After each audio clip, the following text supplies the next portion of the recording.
અમદાવાદના ક્ષતિગ્રસ્ત સુભાષ બ્રિજનું સમારકામ શરૂ કરવામાં આવ્યું. કુલ 235 કરોડના ખર્ચે સુભાષ બ્રિજના નવીનીકરણની કામગીરી કરાશે. આ માટે રેલિંગ તોડી સમારકામની શરૂઆત કરવામાં આવી, જે 9 મહિના સુધી ચાલશે અને સુભાષ બ્રિજના નવીનીકરણની કામગીરી માટે સાબરમતી નદી ખાલી કરી બ્રિજને નવા રંગરૂપ આપવામાં આવશે. પ્રી મોન્સૂન એક્ટિવિટી હેઠળ વાસના બેરેજના સમારકામની પણ કામગીરી કરાશે. શહેરના સૌથી વ્યસ્ત રહેતા સુભાષ બ્રિજ પર તિરાડો પડ્યા બાદ સલામતીના ભાગરૂપે તેને બંધ કરવામાં આવ્યો હતો.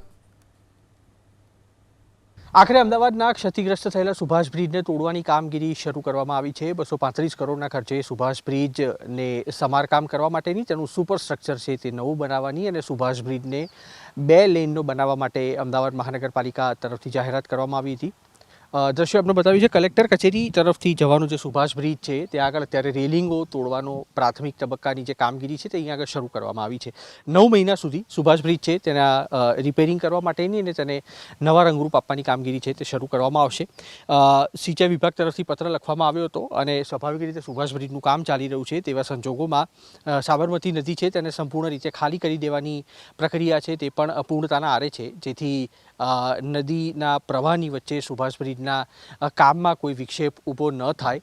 9 મહિના સુધીની સમય મર્યાદા આપવામાં આવેલી છે, પરંતુ 2 થી 3 મહિના જેટલો સમયગાળો છે તે વધી શકે તે પ્રકારનું પણ અમદાવાદ મહાનગરપાલિકાનું અનુમાન છે.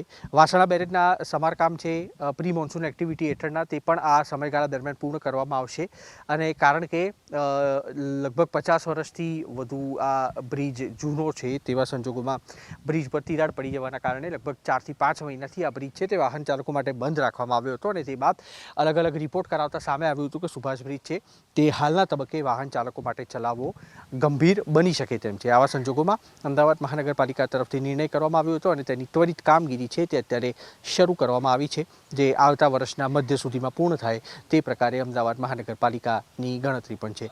કેમેરામેન રાજ પાવસા સાથે કુશાંક સોની, એબીપી અસ્મિતા, અમદાવાદ.